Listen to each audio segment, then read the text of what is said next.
Abra sua Bíblia em Mateus 19. Evangelho de Mateus, capítulo 19.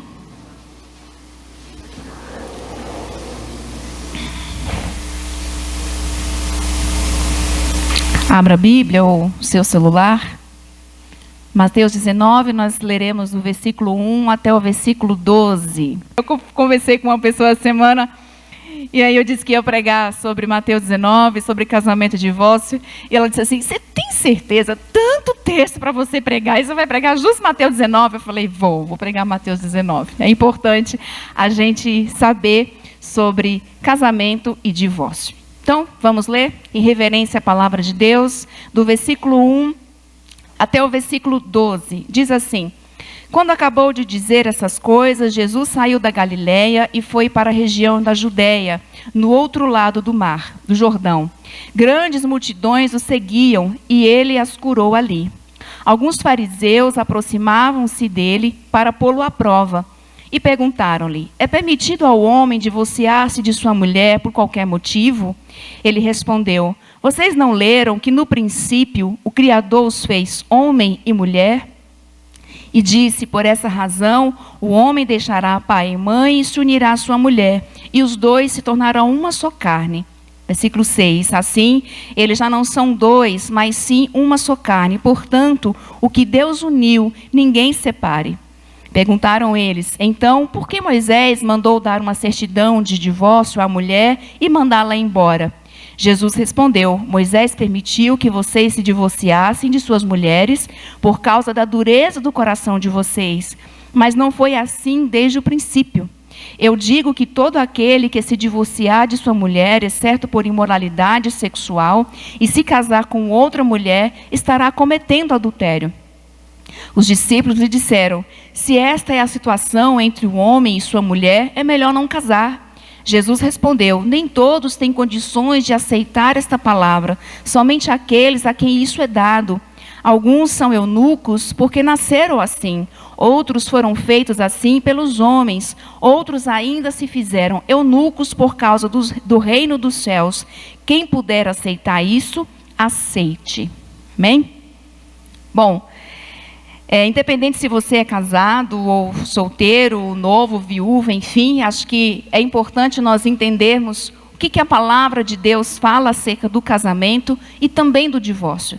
Nós vamos entender um pouco a questão tanto do casamento quanto do divórcio à luz desse texto apenas de Mateus 19, ok? Então eu trouxe como tema para a gente casamento e divórcio, é o que o texto está tratando. Mas antes disso, quero trazer para vocês algumas estatísticas de 2017 do IBGE. Como que está a situação do divórcio e do casamento no Brasil? Em 2017, saiu uma estatística que a cada 3 casamentos acontece um divórcio. Isso é muito grande, né? A cada 3 casais ou 3 pessoas que se casam, um desses 3 se divorciam. A duração do casamento até acontecer o divórcio, segundo a estatística, os casamentos estão e duraram em média 14 anos. Aí eu fiquei preocupada, porque no final do mês eu faço 14 anos de casada. Mas também eu fiquei feliz porque eu não tenho nenhum indício, nenhum sinal de que meu casamento está em crise. Aí eu falei: não, Senhor, então tá bom. Então acho que eu vou, pelo menos até que a morte nos separe, né? Não estou em crise com meu marido. Não estou, né, amor? A gente não está em crise, né? Estamos bem. E uma outra informação interessante dessa estatística do IBGE é que a idade dos homens no divórcio, ele está em média 43 anos e as mulheres aí em torno dos seus 40 anos. E aí outra preocupação, eu fiz 39 esse ano. Então eu estou em 2 faixas de risco, do tempo de casamento e da idade. Mas eu estou em Cristo Jesus, então eu não corro esse risco. Se Deus quiser, nós não correremos, né? Então essa é uma estatística interessante, né, da situação do Brasil. E a questão é: por que se fala tanto em divórcio? Se fala mais de divórcio do que em casamento. Um dia desse eu estava na aula e compartilhando algumas questões ali da discussão do texto, e uma colega disse o seguinte: quando eu fui casar, acho que 10, 8 anos atrás, eu e meu marido fomos apenas no cartório. Ela não é cristã. Fomos no cartório e aí nós assinamos os papéis, agora estão casados. E imediatamente o juiz perguntou: você sabe como é que faz para separar, né? Ela tinha acabado de assinar o casamento para estar casada e o juiz perguntou: você sabe? Ela falou assim: eu não quero saber por enquanto, pelo menos. Vai que eu mude de ideia já. E olha como as pessoas estão falando muito de divórcio e parece que estão falando menos de casamento. A pergunta que nós fazemos é: as pessoas sabem o que é casamento antes de se casar? Essa é a pergunta. E talvez foi exatamente isso que Jesus estava tentando abordar ali com aqueles que fizeram a pergunta para ele. Eu pergunto aqui para os casados, ou para aqueles que já casaram, estão separados ou viúvos: o que seus pais te contaram sobre o casamento antes de você casar?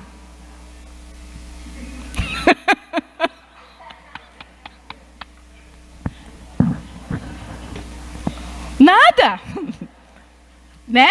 Os de 30 anos para cima, então, pior ainda. Os mais novos aí, quem sabe, os pais já têm uma liberdade, já têm uma ideia diferente, mais aberta para conversar com os filhos sobre casamento, sobre divórcio, ou sobre relação sexual, enfim. Mas nós, né, dos 30 anos aí para cima, eu não tive essa informação. Quando eu falei que ia casar, minha mãe falou: beleza, mais um que sai de casa, né? Vai embora. Estou livre de mais uma está indo embora. Né? O meu pai já nem estava em casa. Meus pais já eram separados quando eu me casei. Né? Então, parece que não se sabe muito acerca do casamento. E será que é por isso que os casamentos não têm dado tão certo, principalmente nos últimos anos? E aí, para você que não casou ainda, essa é uma informação interessante. Para você que já casou, mais interessante ainda. Tem um pensamento chinês que diz o seguinte: quando você for casar, abre bem os olhos. Depois que casar, fecha bem os olhos.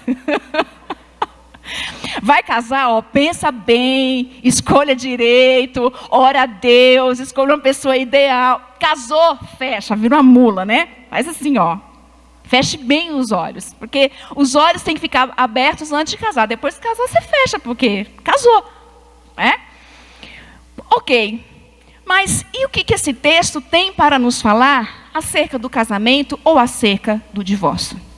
Mateus 19, até o versículo 12, os fariseus fazem duas perguntas para Jesus. E a primeira pergunta que eles fazem para Jesus está no versículo 3. O que eles perguntam para Jesus?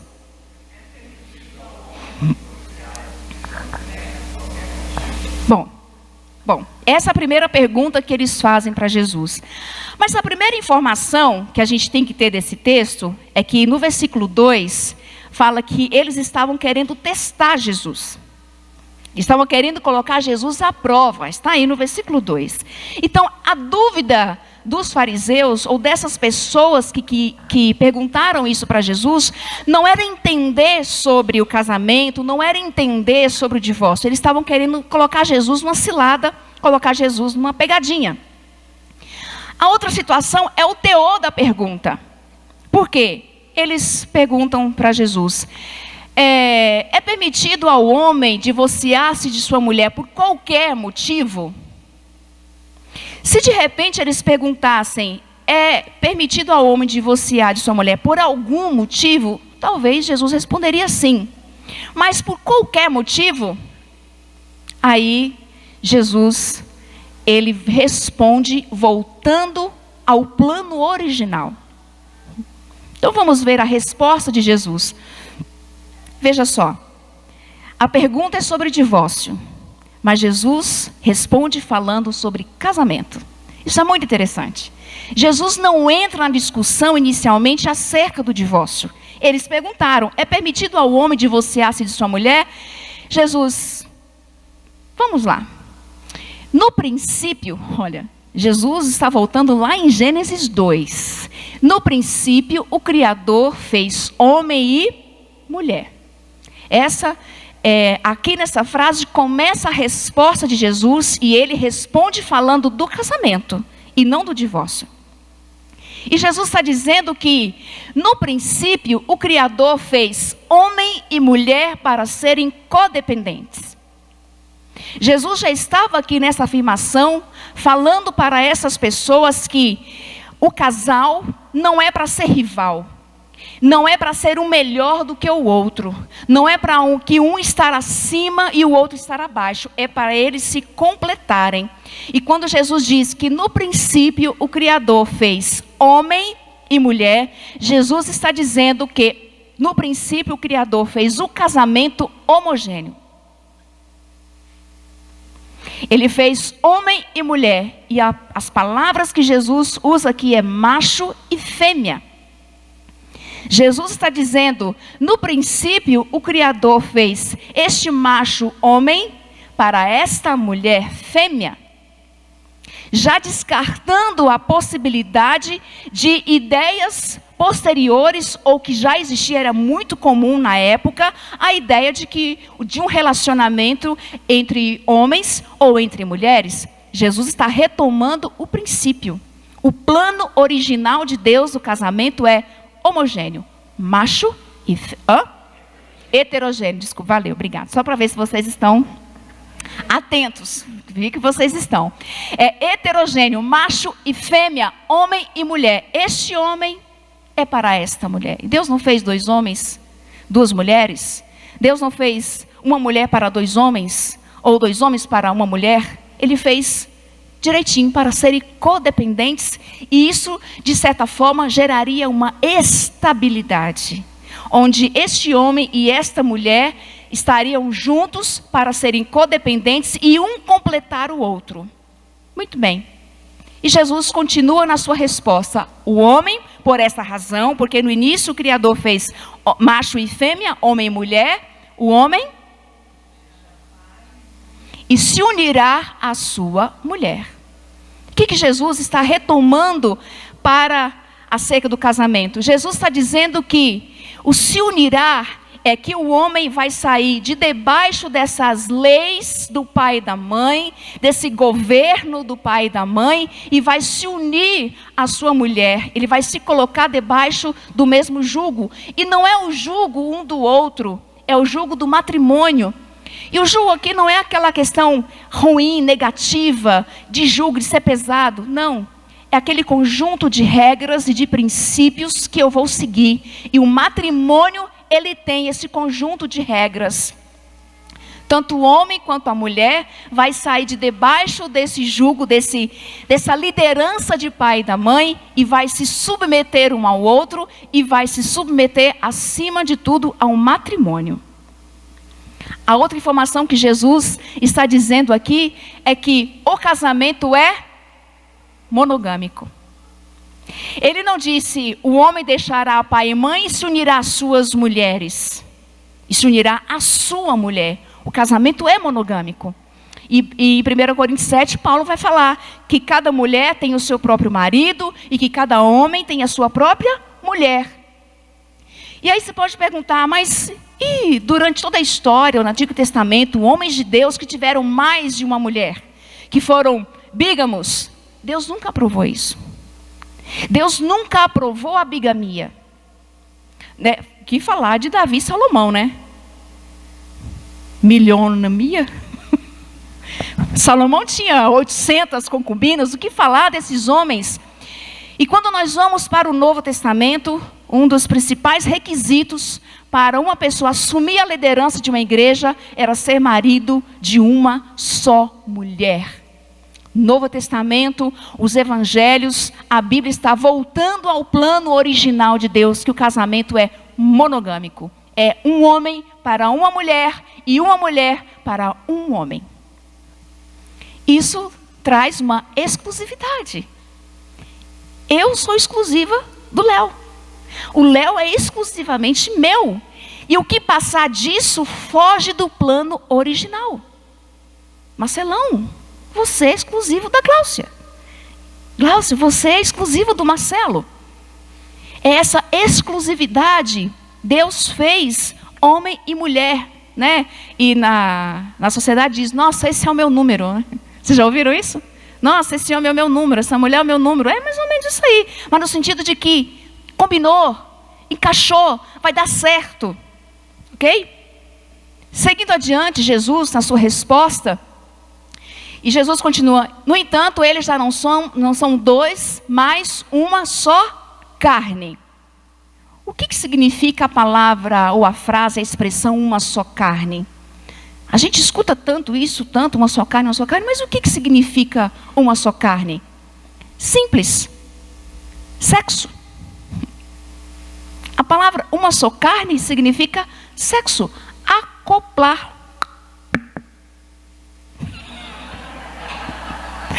Simples assim. E que informação que nós temos aqui diante desta expressão? Que o sexo é para o casamento. É apenas nesse momento que a palavra de Deus, desde Gênesis até o Novo Testamento, vai dizer que eles não são mais dois, mas uma só carne, ou seja, eles estão liberados para o sexo. O sexo é o casamento. Foi criado por Deus para o casamento. E a outra informação interessante é que todo organismo vivo se multiplica. Mas no casamento, um organismo vivo mais outro organismo vivo unifica. Se tornarão uma só carne. Eles se unem, eles se completam. Não é uma multiplicação. É dois que se tornam um. Olha que coisa linda do casamento. É por isso que Salomão, ele vai dizer, tem 3 coisas debaixo do sol que eu não entendo. E uma delas é o casamento. É a relação entre um homem e uma mulher. Porque é algo magnífico. Como é que 2 se tornam um? Só mesmo de uma percepção espiritual. E é uma transformação permanente. Qual é a durabilidade do casamento? No plano original, é até que a morte o separe. No plano original, não é que seja bom enquanto durar. Não é enquanto der certo. No plano de Deus, é permanente. É uma transformação que ela vai acompanhando esse casal até que a morte o separe. Mas não para por aí. Jesus, ele continua a sua resposta. Portanto, o que Deus uniu, ninguém separe, ou não separe o homem. Esse versículo aqui ganha nos convites de casamento. Portanto, o que Deus uniu, ninguém separe. Que coisa linda, que coisa maravilhosa. Aí casa, fica 2 anos separado, não está aguentando mais. Mas peraí, você colocou no seu convite de casamento. Portanto, que Deus uniu, ninguém separe. O que Jesus está querendo dizer com esta informação? Talvez Jesus está querendo dizer que o que Deus idealizou não seja impedido pelo próprio homem. Deus idealizou o casamento. E eles estão perguntando sobre o divórcio. E Jesus está dizendo, portanto, o que Deus uniu, ninguém separe. O ideal de Deus é o casamento. Não seja nós, homens, empecilhos para impedir e atrapalhar o plano original de Deus. Ele está dizendo também que o homem não crie nova forma de pertencimento ao outro, além do casamento. Que eu não queira pertencer ao outro de outras formas. Jesus está combatendo a liberalidade do divórcio. Por quê? Na época de Jesus, o homem poderia divorciar da sua mulher por qualquer motivo. É tanto que essa é a pergunta deles. Por qualquer motivo. E na cultura, era mais ou menos assim. O casal casou. O homem, uma cultura patriarcal. A mulher não sabia fazer um feijão direito. Ah, não quero essa mulher. Manda ela embora. A mulher, de repente, não poderia engravidar. Não quero essa mulher. Manda ela embora. E eles deliberavam o divórcio e desfaziam de suas mulheres como se elas fossem objetos. E aí eles pegavam outras mulheres. Jesus está combatendo exatamente isso. Mostrando para eles qual é o plano original de Deus. Que o homem não crie outras formas de pertencimento. vou ficar junto, vamos apenas morar junto, fica com um, fica com o outro. Não, o casamento é a única forma de pertencimento. E a gente vai entendendo isso melhor no texto, seguindo com a resposta de Jesus. Portanto, o que Deus uniu, ninguém separe o homem. Poderia ser também Jesus dizendo que a lei não esteja acima da vontade soberana de Deus. Porque eles fizeram do divórcio uma lei, mas eles estavam preocupados com a honra e não com a vontade de Deus. Eles estavam preocupados com o divórcio porque ficar com uma mulher que não poderia ter filho era uma desonra para o homem. Jesus está falando da vontade de Deus. O tempo todo Jesus está retornando ao plano original. Jesus está mostrando também que casar é, antes de tudo, fazer a vontade de Deus. Talvez hoje nós perdemos um pouco dessa ideia de que casamento é da vontade de Deus, que foi Deus que instituiu o casamento. Mas na cultura antiga, desde a época do Antigo Testamento e também da época de Jesus, antes de um casal casarem, na nossa mentalidade, as famílias se casavam primeiro. As famílias faziam o ritual de se conhecer, sogro com sogro, sogra com sogra, cunhados, cunhadas, e a família ia se conhecer, tinha um ritual de fidelidade, de purificação das famílias, dos noivos. E aí quando nós lemos lá em Mateus falando do noivado de Jesus, de José e Maria, isso deixa claro que eles estavam comprometidos, eles eram noivos, ou seja, as famílias já tinham feito todo o ritual de casamento. Só faltava aquele momento em que eles iam fazer a festa e consumar este casamento. Mostrando que casar não é apenas uma realização de desejo. Ai, que sonho que eu tenho de casar, que sonho que eu tenho de ter uma família, que sonho que eu tenho de ser mãe, de ser pai. Casar, na visão bíblica, é acima de tudo fazer a vontade de Deus. Independente se o homem e a mulher é crente ou não, casou, estão fazendo a vontade de Deus. Homem e mulher. Infelizmente a gente tem que deixar isso muito claro hoje. Nós somos cristãos, nós cremos na Bíblia. Então casar é cumprir, é fazer a vontade de Deus. Tudo bem até aqui? Muito bem. Quem se casa deve ter consciência de que está tratando de algo do céu e não da terra. O casamento não é uma instituição social. O casamento não foi instituído pela humanidade, pelo ser humano. O casamento foi instituído por Deus.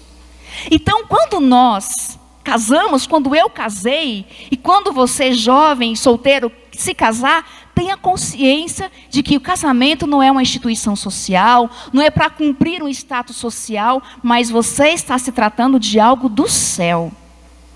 É de Deus o casamento. Não é terreno, não é uma ideologia humana, nada disso. É algo de Deus. E aí Jesus está retomando também, quem é que resolve as questões conjugais? Porque na época de Jesus, o homem era quem dava o divórcio. Tinha a cultura romana que a mulher também poderia pedir o divórcio. Mas aqui é a cultura judaica.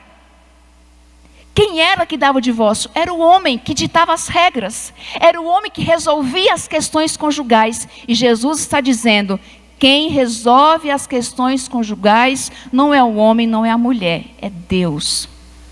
Quem resolve as questões conjugais é a Bíblia.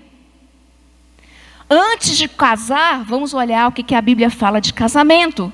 Ah, eu acho que vou divorciar. Vamos olhar o que a Bíblia fala de divórcio. Porque a Bíblia é o Evangelho de Jesus que rege as questões conjugais e familiares. Não é sociedade, não é, enfim, é Deus. Porque casamento é algo de Deus. Muito bem. E vem a segunda pergunta dos fariseus para Jesus. A primeira é, pode um homem divorciar de sua mulher por qualquer motivo? Jesus responderia imediatamente, não. por algum motivo, talvez. E aí eles, não satisfeitos com a resposta de Jesus, trouxe mais uma questão intrigante. Então, por que Moisés mandou dar carta de divórcio? Nossa, deu muito brilho ali, peraí. Por que Moisés mandou dar uma certidão de divórcio à mulher e mandá-la embora? E aí Jesus responde: Moisés permitiu o divórcio por causa da dureza do coração de vocês. Quando nós demos essa resposta, a gente foca muito na dureza de coração. Mas tem informação antes. Leia a pergunta e leia a resposta de Jesus. O que tem de diferente?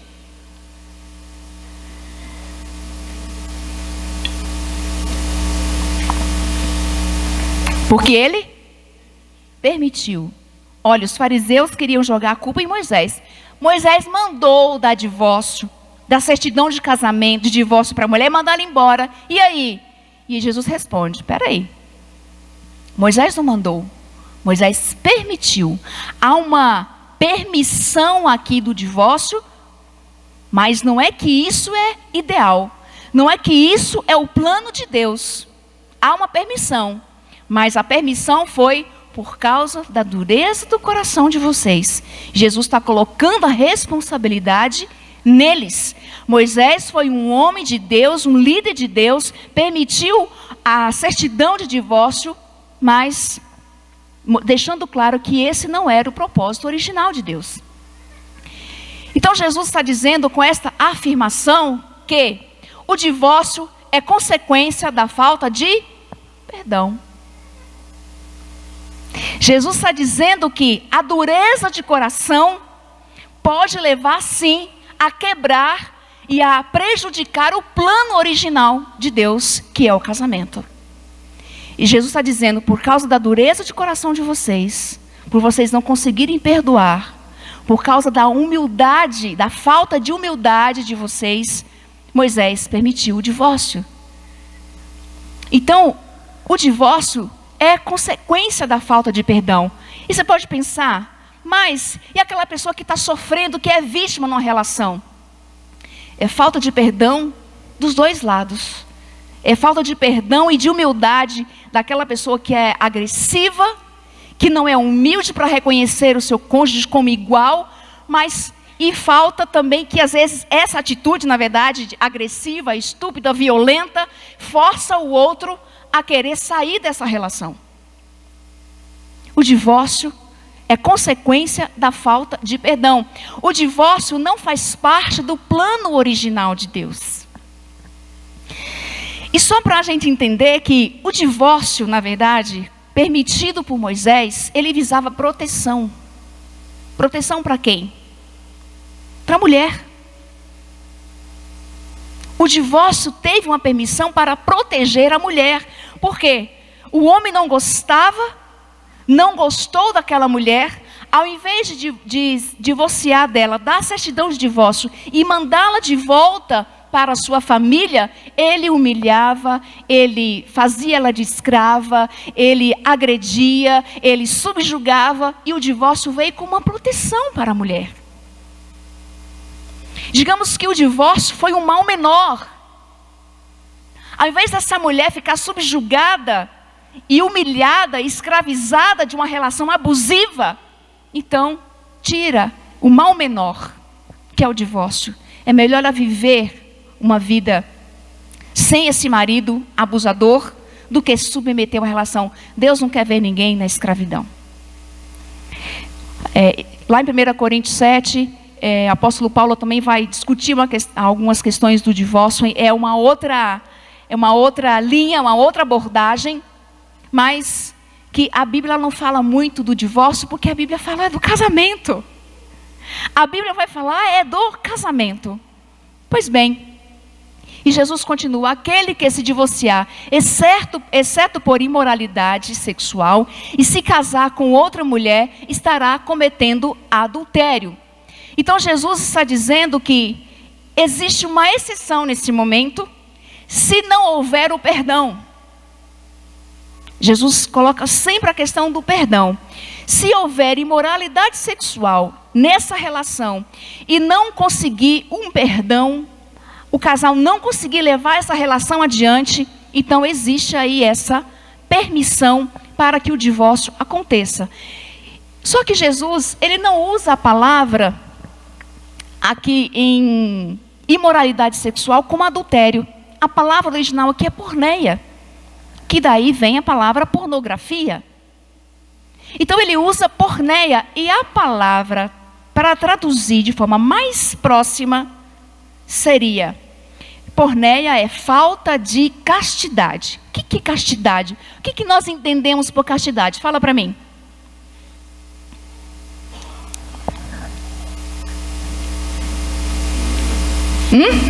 Pureza. O que é castidade? O que mais? O que nós entendemos de castidade? Não ter relação sexual. Mas parece que não é isso que Jesus está dizendo aqui.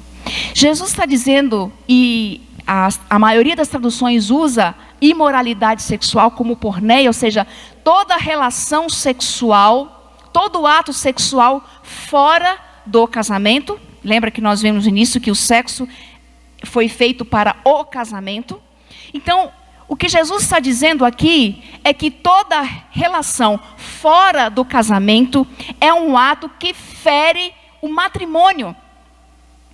Toda relação fora do casamento, extraconjugal, é uma ofensa matrimonial. E o que isso significa? Que quando existe uma relação extraconjugal, antes de ferir os votos, eu estou ferindo o matrimônio que foi estabelecido por Deus. Antes de ferir o cônjuge, eu estou ferindo o matrimônio, eu estou ferindo a Deus. Então é isso que nós temos que imaginar. A ideia de que se existe uma relação extraconjugal e está escondendo para o marido não ver, para a esposa não descobrir, antes de você machucar o seu cônjuge, você já machucou o matrimônio.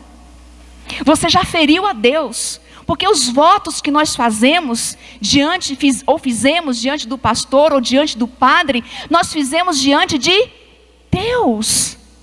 Então, quando o matrimônio ele é machucado, eu estou ferindo a Deus. E tem uma outra informação interessante aqui nesse texto também, que quando ele diz que a porneia é falta de castidade, e se nós entendemos que falta de castidade, ou a castidade é a pessoa que não tem relação sexual, então, o casado que tem a relação sexual no casamento, ele é um pornográfico?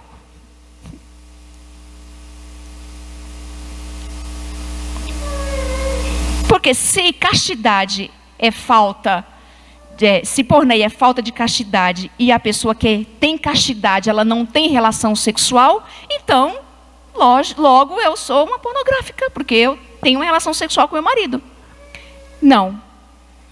Biblicamente, a relação sexual, o sexo no casamento é um ato espiritual. Quando eu falei isso de manhã lá, teve gente que falou assim: oxe! Se fosse gaúcho, falava bate. Que o baiano é opa aí, ó.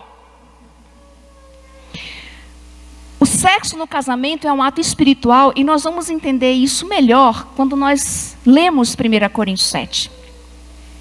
No versículo 2, versículo 3, quando Paulo está dizendo para a igreja: você homem, marido, você mulher, esposa, não prive dos seus deveres conjugais. E a palavra privar ali é roubar, é tirar do outro o direito. Então, se o sexo no casamento é um ato espiritual, logo, eu não sou um pornográfico. Eu tenho castidade, porque a minha relação sexual, ela tem essa cobertura do matrimônio, ela é abençoada por Deus. Logo, qualquer ato sexual fora do matrimônio é pecado. E Paulo vai falar isso em 1 Coríntios 6, que é no ato sexual que nós casamos. E ele vai dizer: como podemos nós, templo do Espírito Santo, nosso corpo, templo do Espírito Santo, unir o corpo com uma profissional do sexo? porque você está casando com ela. E Paulo está dizendo exatamente isso, a Bíblia lá em 1 Coríntios 6, dizendo isso, que ato sexual é casamento. Então se a pessoa tem a relação sexual com um, casou, tem com o outro, casou, tem com o outro, casou, tem com o outro, casou. Por quê? O ato sexual é para o casamento. Por outro lado, casamento que não tem sexo é pecado. É um tiro no meu pé aqui. Ato sexual, casamento que não tem sexo é pecado. A gente não vai generalizar isso, tá? Existem situações e situações. Existem situações que a pessoa está hospitalizada, está enferma, mas aquela de, vamos ter, não, estou com dor de cabeça, amanhã, estou com dor de barriga, não, estou com dor no meu pé, amanhã eu estou cansada, amanhã o dia está cheio, a criança está acordada, e cada dia é uma justificativa. É pecado. Porque você está privando o seu cônjuge de um direito, porque o sexo no casamento é um ato espiritual. Mas fora dele é maldição.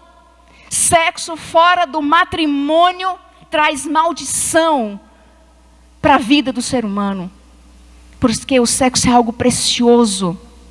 Gente, mas a ideia de que o sexo é algo tão impuro, e a igreja, eu digo igreja católica, por muito tempo, católica não só romana, mas cristã também, em suas tradições, trouxe a ideia de casamento é algo, de que o sexo é algo sujo, é algo impuro.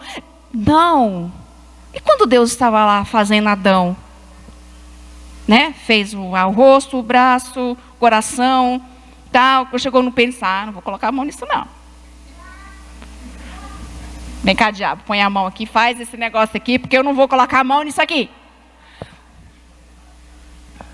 Não faz sentido. Né? Deus fez Adão do cabeça até os pés. O seu Adãozão, mulher. Tá aí, bonitão. Da mesma forma, a mulher. É tanto que, se nós pararmos para pensar, quando a gente vai conversar com a criança acerca das genitais, gente, pênis e vagina tem vários codinomes. Dos mais perereca, que nome horroroso. Se você mostrar para a criança o que é uma perereca, ela vai surtar. Que nome feio. Você dá o nome de dedo, como é que chama? Que outro nome você dá para o dedo? Não tem outro nome, é dedo. Que outro nome você dá para o pé? É pé. Mas aí vai, pênis, vagina, tem vários codinomes, cada um, né? E aí eu lembro de uma história dos meus sobrinhos pequenos tomando banho, o menino e a menina. E ele, agora eu vou lavar a cabeça, agora eu vou lavar o sovaco, e agora eu vou lavar meu pipi. E aí ela disse, eu vou lavar meu pipi também.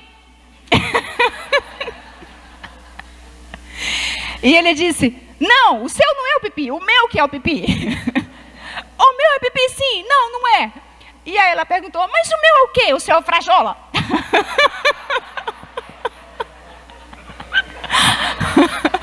Eles assistiam o desenho do pipiu e do frajola. Não, o pipi é o meu, o seu é o frajola. Vários codinomes.